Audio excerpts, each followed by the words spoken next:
मुंबईमध्ये आपलं हक्काचं घर असावं असं सर्वसामान्य मुंबईकरांना नेहमीच वाटत असतं। त्यामुळे सर्वसामान्य मुंबईकर स्वस्तात घर उपलब्ध करून देणाऱ्या म्हाडा लॉटरीकडे चातकासारखी वाट पाहत असतात। मात्र अत्यल्प आणि अल्प गटामध्ये विधानसभा किंवा लोकसभा लोकप्रतिनिधींना म्हाडाकडून राखीव घरं ठेवण्यात आली आहे। त्यामुळे सर्वसामान्य नागरिकांच्या मात्र आता भुवयाच उंचावलेल्या आहेत। सविस्तर पाहूयात।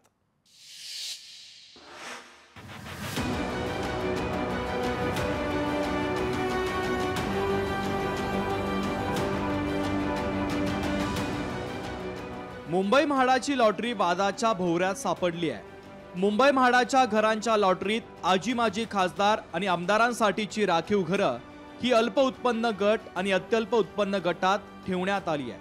आमदार खासदारांना घरं देण्यात काही वावगं नाहीये, पण अत्यल्प गटातली घरं आमदारांना राखीव कशासाठी ठेवण्यात आली आहे असा सवाल सर्वसामान्य नागरिक उपस्थित करतात। आमदारांना सरकारी मानधन आणि भत्ता हा लाखोंच्या घरात असताना त्यांना अत्यल्प गटातली घरं कशासाठी असा प्रश्न आहे। विरोधकांनी देखील या मुद्द्यावर सरकारला जाब विचारला आहे। आमदारांना जे काही प्रलोभन देऊन यांनी आपल्या ताब्यात ठेवलेले आहे त्यांना आता गरिबांची घरं सुद्धा त्यांना देतील याच्यात काय मोठं काही नाही आहे। यांना तर महाराष्ट्र लुटवायचंच काम सुरू केलेलं आहे। त्याच्यामुळे गरीब आणि मध्यमवर्गीय आणि शेतकरी याचं काही घेणं देणं नाही महाराष्ट्राच्या या सरकारला।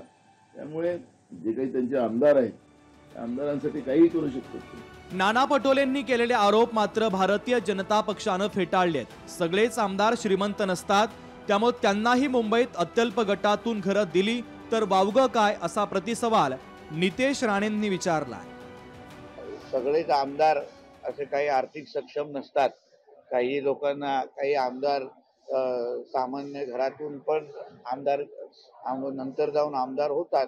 म्हणून त्या आमदाराची आर्थिक परिस्थिती पाहून अगर असे काही निर्णय झाले असतील तर मला असं वाटतं काही चुकीचं नाही। यावर्षी मुंबईत अवघी 2000च घरांची लॉटरी काढण्यात आली आहे। त्यातही घरांच्या किमती जास्त असल्याचा आरोप होतोय। म्हाडाच्या माध्यमातून सामान्य माणूस हक्काच्या घराचं स्वप्न पाहतो। सामान्यांसाठी राखीव असलेल्या कोट्यातही आमदार भागीदार झाल्यानं नाराजी व्यक्त केली जाते। ब्युरो रिपोर्ट, लोकशाही मराठी, मुंबई।